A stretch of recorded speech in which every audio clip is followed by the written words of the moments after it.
ഗംഗാതരംഗരമണീയ ജടാകലാപം ഗൗരീ നിരന്തര വിഭൂഷിത വാമഭാഗം നാരായണ പ്രിയമനംഗ മദാപഹാരം വാരാണസീപുരപതിം ഭജ വിശ്വനാഥം.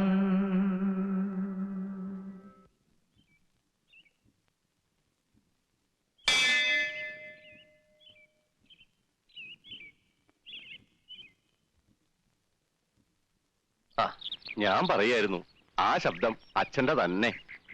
ഇംഗ്ലണ്ടിൽ പോയി നിയമം പഠിച്ചു വന്ന് വിറപ്പിച്ച സിംഹം അല്ലായിരുന്നു, ജില്ലാ ജഡ്ജിയായി പെൻഷൻ പറ്റിയ ആള്. എല്ലാ ഐശ്വര്യവും ഏലക്കരദേവൻ കൊടുത്താന്നാ പറയുക. ഈ ഭൂമി മലയാളത്തിൽ എവിടെ ചെന്നാലും ഏലക്കരക്കാർക്ക് നെഞ്ചുയർത്തി പറയാറുന്നു ഞാൻ മാധവന്റെ നാട്ടുകാരനാണെന്ന്. ഇന്ന് നീലകണ്ഠന്റെ നാട്ടുകാരനാന്ന് പറഞ്ഞ ആട്ടും ചിലപ്പോ നല്ല തല്ലും കിട്ടിയെന്ന് വരും അല്ലേ? ഈ പാട്ടുപുര ഇങ്ങനെ കിടക്കണത് വളരെ സങ്കടമുള്ളൊരു കാര്യമാണ്. സത്യത്തിൽ ഇത് പറയാനാ ഞങ്ങളിവിടെ കാത്തു നിന്നത്.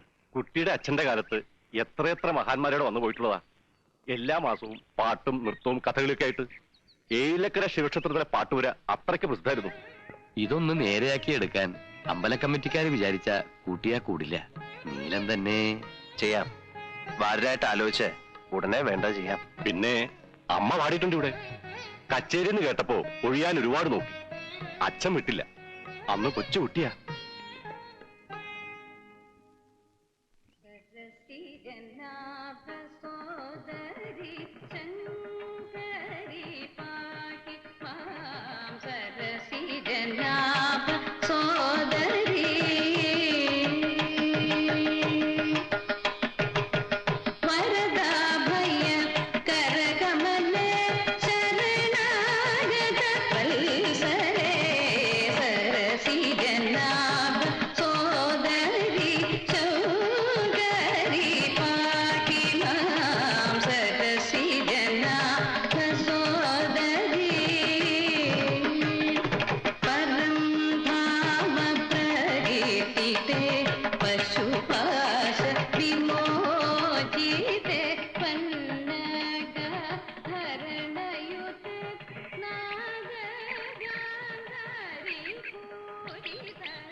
അമ്മയെ പോയി കാണാറില്ല അല്ലേ?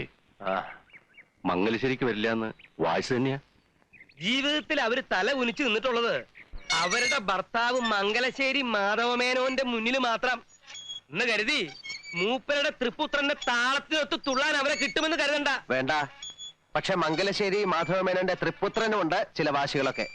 ഇത്രയും കാലമായിട്ട് ഇങ്ങോട്ട് തിരിഞ്ഞു നോക്കിയില്ലെങ്കിൽ ഇനി ഞാൻ പോയി വിളിക്കുന്ന ആരും കരുതണ്ട. വരില്ല. ഇത്തിരി വേദനിച്ചിട്ടാണ് സ്വന്തം വീട്ടിലേക്ക് ഇറങ്ങിപ്പോയത്. എന്ത് വേദനിച്ചു എന്നാ താനീ പറയണേ? ഞാൻ വിസ്തരിക്കണോ? താൻ ഛർദിക്കേ. കള്ളുകുടിയും പെണ്ണുപിടുത്തവും പിന്നെ നാടൊട്ടുക്ക് ചട്ടമ്പിത്തരവും അങ്ങനെ നടക്കുമ്പോ പല കുറി വിളിച്ചുപദേശിച്ചില്ലേ? നിർത്തിയോ? ഒടുക്ക ഇവിടത്തെ പത്തായപ്പുരയില് കണ്ടമാനം നടക്കുന്ന പെണ്ണുങ്ങളെ രാത്രി കൊണ്ടുവന്ന് കേറ്റാൻ തുടങ്ങിയില്ലേ? ചന്ദ്രാലയം സുഭദ്രാമ എന്നൊരു അറുവാണി ഞാൻ പറയണില്ല. എന്നെ നീലകണ്ണ കല്യാണം കഴിക്കാൻ പോണെന്ന് നാടൊട്ടുക്കെ പറഞ്ഞ് നാറ്റിച്ചില്ലേ? അത്ര ആയപ്പോഴല്ലേ അമ്മ പടി ഇറങ്ങിപ്പോയത്. അതെ, എല്ലാം ശരിയാണ്. പക്ഷെ പറയുമ്പോ എല്ലാം പറയണം. അന്ന് അമ്മ ഇറങ്ങിപ്പോയതിന്റെ അന്ന് തൊട്ട് നിർത്തിയില്ലേ എല്ലാം. പിന്നെ താൻ കണ്ടിട്ടുണ്ടോ പെണ്ണുങ്ങളുമായിട്ടുള്ള ഇടപാട്? ഈ പറയണ സുഭദ്ര വർണ്ണ വഴിക്കെതിരെ പോലും ഞാൻ പോയിട്ടുണ്ടോ? ഉണ്ടോണോ? എന്താ തന്റെ നാക്കിറങ്ങിപ്പോയോ? നാക്കല്ല, ഈ ഉടൽ ഒന്നായിട്ട് അങ്ങ് പാതാളത്തിലേക്ക് ഇറങ്ങിപ്പോണേന്നാ ഇപ്പൊ എന്റെ പ്രാർത്ഥന. അതൊരു ദിവസം ഞാൻ തന്നെ ചവിട്ടി താഴ്ത്തും. ഓ നീല, തിരിച്ചു വരുമോ ഇല്ലയോ എന്നുള്ളതല്ല, ഒന്ന് പോയി കാണണം. നല്ല സുഖമില്ലാതെ കിടപ്പിലാണെന്നല്ലേ കേട്ടത്? സുഖമില്ലെങ്കിൽ അവിടെ ആംഗ്ലമാര് തമ്പുരാക്കന്മാരുണ്ടല്ലോ നോക്കാൻ, ഏഭ്യന്മാര്. അവറ്റയുടെ മുഖം കാണുമ്പോ തുടങ്ങും എനിക്ക് പേര് വരില്ലെന്ന് അങ്ങോട്ട് അരിച്ചു കയറാൻ.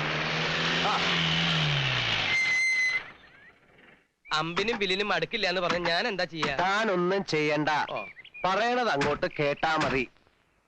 എനിക്ക് കുറച്ച് കാശ് വേണമല്ലോ. ഇത്തിരി താമസം ഉണ്ടല്ലോ. മഷി ഉണങ്ങാൻ വടക്കേപ്പുറത്ത് വെയിലത്തിട്ടിരിക്കുക. ഈയിടെ ആയിട്ട് തന്റെ ഹ്യൂമർ സെൻസ് ഇത്തിരി മെച്ചപ്പെട്ടിട്ടുണ്ട്. Thank you. ഒന്ന് പറഞ്ഞിട്ട് പോന്നില്ല. പാട്ടുപേരുടെ പണി എന്ന് പറയുമ്പോ ആശാരിമാരെ ഏൽപ്പിക്കണ്ടേ? ആ അടിയോടിയുമായി ആലോചിച്ച് വേണ്ട ചെയ്യൂ. താൻ ഏതെങ്കിലും മരങ്ങോടൻ ആശാരിയെ വിളിച്ചേൽപ്പിച്ചാൽ ശരിയാവില്ല. കുളിമുറി ഉണ്ടാക്കുകയല്ല. ഉവ്വ് അപ്പൊ ബഡ്ജറ്റ് എങ്ങനെയാ? ബാങ്കിലൊന്നുമില്ല. അതാ ഞാൻ മലയാളത്തിൽ തന്നോട് പറഞ്ഞത്. ആ മണിച്ചേരിയിലെ വസ്തു നമുക്ക് വിൽക്കാന്ന്. താനെന്താ നോക്കണേ? വാലിന്റെ 6 അടി പോരെ നീലെന്നെ നല്ല സുഖമായിട്ട് നീണ്ടു നിവർന്ന് കിടക്കാൻ? ബാക്കി മുഴുവൻ നമുക്ക് വിറ്റ് തുലയ്ക്കാവണോ? ഡീസൽ അടിച്ചോ? എങ്ങോട്ടാണാവോ? ഓ, ഞാനിന്ന് വെസ്റ്റ് ജർമ്മനി വരെ പോവാ. ഇയാൾ വരുന്നോ? എന്റെ സേവരെ നോക്കിക്കൊള്ളണേ.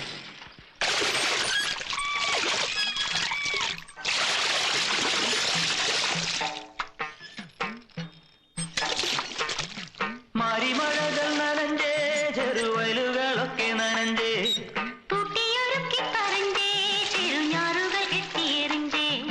മാരിമഴകൾ നനഞ്ചേ, ചെറുവയലുകളൊക്കെ നനഞ്ചേ, കുട്ടിയൊരുക്കി പറഞ്ചേ, ചെറുഞാറുകൾ കെട്ടിയെറിഞ്ചേ.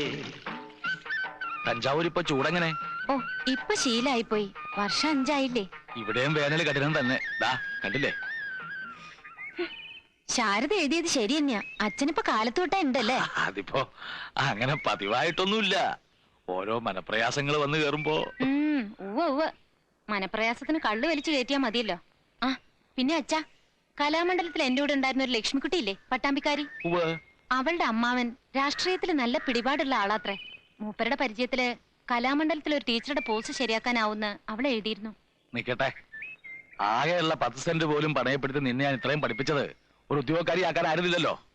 എന്നാ പിന്നെ TTCക്ക് അയക്കായിരുന്നില്ലേ? ഒരു ജോലി എന്നൊക്കെ പറഞ്ഞ് എവിടെങ്കിലും കയറി കൂടിയാ അതോടെ കല തീർന്നു എന്ന് കരുതിയാ മതി. ഇനിയും പഠിക്കണം എന്ന് വെച്ചാൽ അതാ വേണ്ടത്. എന്നിട്ട് വലിയൊരു നർത്തകിയാവുക. അച്ഛന്റെ മാത്രമല്ല, മരിച്ചുപോയ നിന്റെ അമ്മയുടെയും സ്വപ്ന അത്.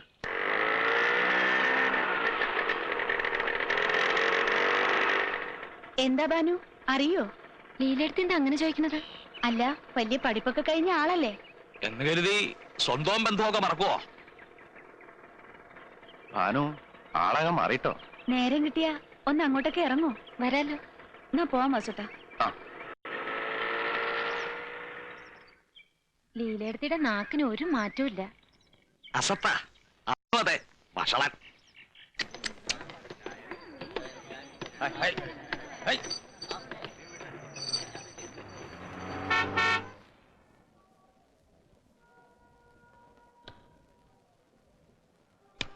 കണ്ണഞ്ചേരി പറമ്പിലെ കുറേത്ത് തേങ്ങ പോയി. ഇനി അടുത്ത കളിക്കിപ്പോ എന്താ? പുഴവക്കത്തെ പറമ്പില് 1000 രൂപയുടെ ഇഞ്ചി ഉണ്ട്. ഇഞ്ചിയെങ്കി ഇഞ്ചി.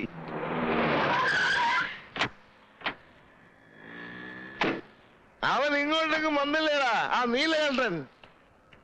എന്റെ ശേഖരനെ ആൾക്കാരെ വട്ടം പിടിച്ച് നിർത്തിയിട്ടാ. ഇല്ലെങ്കിൽ ഇന്നലെ തന്നെ തീർന്നേനെ ഇവന്റെ കഥ. ഇവൻ മൂർഖനാണെങ്കിൽ അത് രാജ വെമ്പാലയാ. ചെവിക്ക് തുള്ളിക്കോളാൻ പറയാം അവനോട്.